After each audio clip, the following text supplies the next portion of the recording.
Guys, welcome back to my YouTube channel Mang Apart di YouTube, teman-teman. Kali ini kita akan membahas another topik, teman-teman, dari dunia komik ya. Seperti biasa gue akan bahas konten yang lebih panjang daripada di Instagram, teman-teman. Dan kali ini gue pengen bahas sama teman-teman dimana gue juga baru mendalami lagi, teman-teman ya.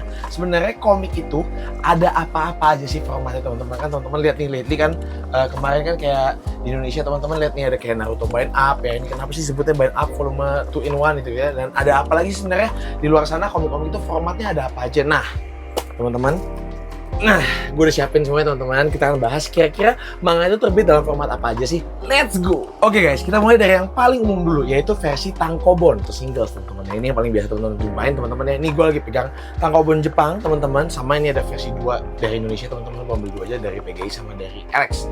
Nih ya. Nah, ini adalah format yang paling common, teman-teman, dimana ini emang singles dan isinya tuh biasanya sekitar, kalau gue nggak salah sih seharusnya sekitar 10-15 chapter, nggak lebih dari itu, teman-teman ya.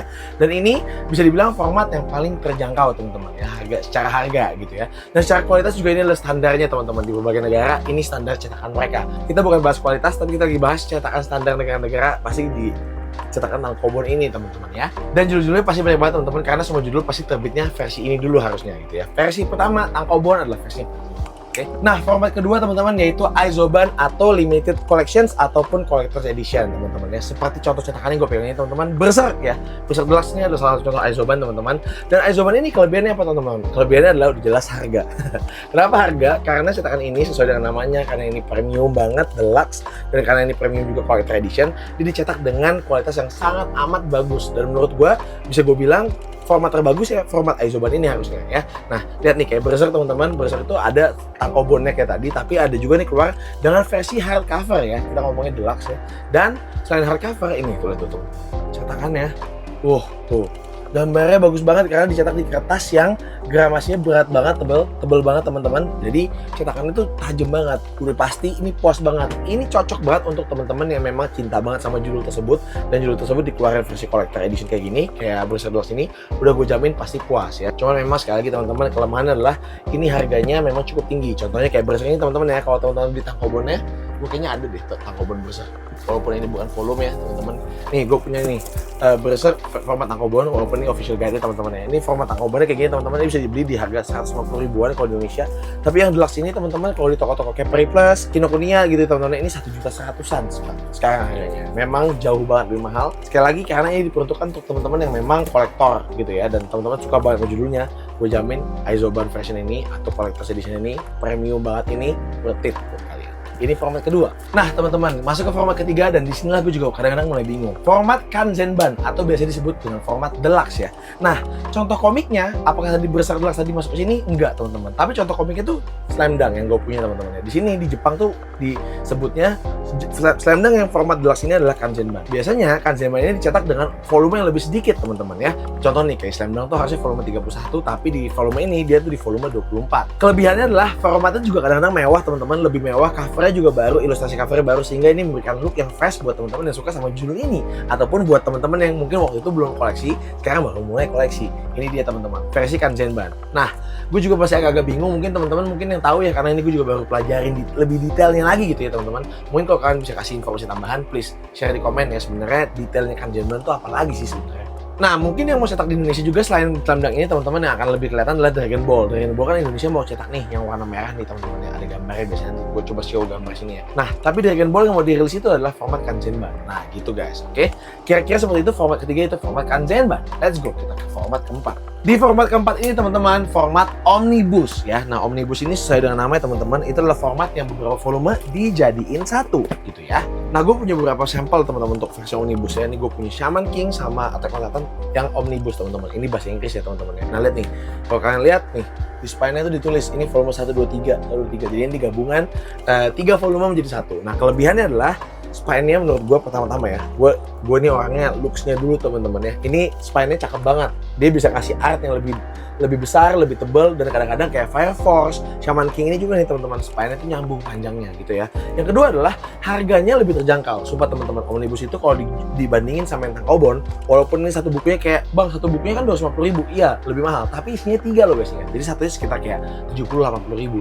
Sehingga omnibus ini lebih murah. Ini menjadi opsi yang lebih murah dibanding kalian ngopsi yang singles gitu ya. Nah, kalau di Indonesia apa, bang? Nah, kalau di Indonesia Mungkin contohnya seperti ya Naruto Line Up ya teman-teman, 2 volume jadi satu. Itu format Indonesia yang bisa dibilang omnibus juga kali ya menurut gua. Nah, Naruto di Indonesia udah keluar kayak Naruto, Attack on Titan, Shaman King juga Indonesia keluar teman-teman ya omnibus. Itulah omnibus fashion. Oh, satu lagi teman-teman, dari omnibus.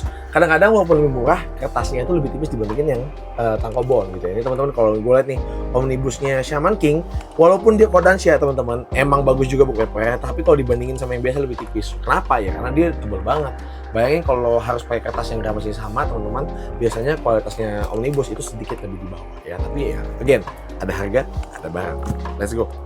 Nah, format kelima teman-teman, ini adalah format namanya format bunko ya teman-teman. Sekian, gue juga baru mendalami ilmu ini teman-teman ya. Format bunko ini atau sebutnya atau biasa disebut versi mini atau versi terjangkau teman-teman. Di Indonesia, nih sayangnya gue nggak bisa kasih contoh yang bagus seperti kalau di Indonesia ya. Tapi kalau di Indonesia teman-teman, gue tuh kurang tahu yang mana disebut bunko. Kayaknya nggak ada ya, karena semuanya hampir terjangkau harusnya ya. Komik Indonesia dibuat seterjangkau mungkin buat kita semua. Jadi gue nggak tahu apakah ada lagi versi mini atau versi bunko teman-teman yang lebih terjangkau. Tapi kalau di Jepang, kalau gue kulik Death Note yang ini teman-teman nih, versi Jepangnya itu adalah versi bunko. Itu kulikan gue. Tapi again teman-teman, kalau kulikan gue salah, please kalian boleh taruh informasi juga di komen ya, biar kita sama-sama belajar. Sehingga kalau Death Note tentunya ada banyak kan. Kalau Death Note tuh biasanya ada yang formatnya ini teman-teman ya. Kalau di Jepang, gue ambil One tapi gue gak punya Jepang ya. Ini format standarnya teman-teman ya. Nah ini format bunkonya, format mininya. Bang, tapi kan ini kayak bind up juga kan, 2 volume jadi satu. Iya, tapi memang kalau di Jepang lebih kelihatan ini versi mininya karena di Jepang lebih kecil teman-teman. Itu yang gue kulik dan yang gue pelajari. Sekali lagi teman-teman, versi bunko itu garis bawahnya adalah di versi mininya. Harusnya ukuran lebih mini, cuman untuk yang ini nggak kelihatan. Teman-teman mungkin bisa gue kasih show nih gambar di sini, dan kalau gue salah informasi, atau teman-teman ada yang punya informasi juga soal bunko, teman-teman boleh taruh di komen ya, please, biar kita semua sama-sama belajar. And last but not least teman-teman, versi digital. Yes, versi ini juga salah satu versi manga of course teman-teman ya. Dan versi digital sebenarnya gue rasa adalah format yang paling sering teman-teman pakai. Gue juga 50-50 sih teman-teman, karena format ini adalah yang mudah dibawa kemana-mana teman-teman. Again teman-teman, nih kalau gue mau kasih unjuk teman-teman semua ya, kalau gue mau kasih unjuk teman-teman, ini gue baca di Mangapas teman-teman. Even udah Mangapas di Indonesia itu udah lengkap banget teman-teman, udah ada bayarnya juga di dalamnya supaya kita bisa baca judul udah selesai, ataupun kita bisa baca chapter-chapter yang di lock sama Mangapas teman-teman ya. Gak cuma Mangapas teman-teman, kita punya Manga Up juga ya. Nih Manga Up juga nih official ya teman-teman. Jadi walaupun online sebenarnya bukan selalu online itu kan ini ya bang ya, apa namanya, bajakan. Enggak, gue baca online pun di tempat yang official gitu kan. Walaupun memang gue akuin online itu banyak banget bajakannya, tapi gue berusaha pengen ingetin teman-teman, please teman-teman dicoba kurangin, atau kalau yang teman-teman terlanjur baca bajakannya ketika nanti dia keluar fisiknya, please kita support biar mangaka-mangakanya juga umurnya panjang gitu dibikin komik teman-teman ya. Tapi versi digital ini kelebihannya udah pasti ya, ini ringkas, mudah dibawa kemana-mana ya. Gue nggak perlu bawa tebel-tebel, gue mau bawa 100 judul di sini bisa teman-teman ya. Dan memang lebih enak aja bacanya di screen kalau kita lagi sambil jalan, nggak harus kayak gini gitu ya. Tapi again preference teman-teman, buat gue pribadi ya, versi digital sebenarnya secara experience baca gue masih lebih senang experience baca fisik teman-teman ya. Dari feel pegangnya ya, bau kertasnya ya. Lu boleh bilang gue aneh atau apa, tapi gue yakin gue share same feeling with teman-teman yang suka baca komik fisik ya teman-teman. Itu tuh masih priceless, nggak tergantikan sih sama yang digital. But again, kalau gue di jalan-jalan, mesti gue keluar kota, ada dinas dan something teman-teman, kalau gue harus baca komik, versi digital membantu banget untuk gue, untuk membuat gue keep up to date lah sama chapter-chapter yang baru keluar gitu ya teman-teman. Tapi sekali lagi teman-teman, gue tetap jatuh cinta sama komik fisik. That's why teman-teman bisa lihat nih di belakang gue, komik fisik banyak banget yang gue koleksi. Karena ya itu, baca komik masih lebih menyenangkan di fisik buat gue. Tapi again sekali lagi teman-teman, gue bukan menjelek-jelekan teman-teman yang suka baca digital. Bang, kertas sayang apa-apa. It's all preference teman-teman semua. It's all sesuai dengan kebutuhan dan kondisi teman-teman juga. Gue menikmati dua-duanya dan gue masih koleksi fisiknya gitu teman-teman ya. No worries lah teman-teman mau baca yang mana, yang penting menurut gua official, jangan bacakan teman-teman. Support terus biar si mangaka ini juga bikin ceritanya makin semangat, makin panjang terus kelanjutan ceritanya gitu teman-teman. Pernah nggak kalian mikir jangan-jangan mangakanya itu ngasih endingnya jelek atau dia nggak lanjut lagi karena ya memang nggak ada supportnya buat dia, makanya kurangin bajakan. Gue bilang kurangin gitu. Kalau nanti dia keluar buku fisiknya ya kita belilah. Let's go. Itu teman-teman yang pengen gue share hari ini. Ada 6 versi tadi kalau gue sebutin, kalau gue nggak salah. Ada 6 teman-teman. Hampir semuanya gue punya contoh yang baik dan benar, kecuali yang bunko ya, yang mini tadi. Please, kalau gue ada salah informasi juga, teman-teman boleh koreksi di kolom komen ya, biar kita sama-sama saling mengetahui sebenarnya format komik itu ada apa. Let's go guys, sampai jumpa di video selanjutnya. Kasih tau gue juga dong, komen dong, boleh dong. Gue mulai agak bingung nih mau bikin konten apa lagi ya, tapi tenang, gue akan berjanji semoga YouTube bisa update-nya lebih sering, minimal seminggu sekali lah ya teman-teman. Dan please follow juga kalau buat yang review-review komik baru nih, komik-komik yang kayak baru keluar kayak gini, teman-teman gue tetap keep formatnya di Instagram ya, 1 menit 30 detik gue usahain biar cepet. Tapi kalau yang seru-seru kayak gini nih, gue akan kasih. Let's go guys, mengapa? Signing. Peace.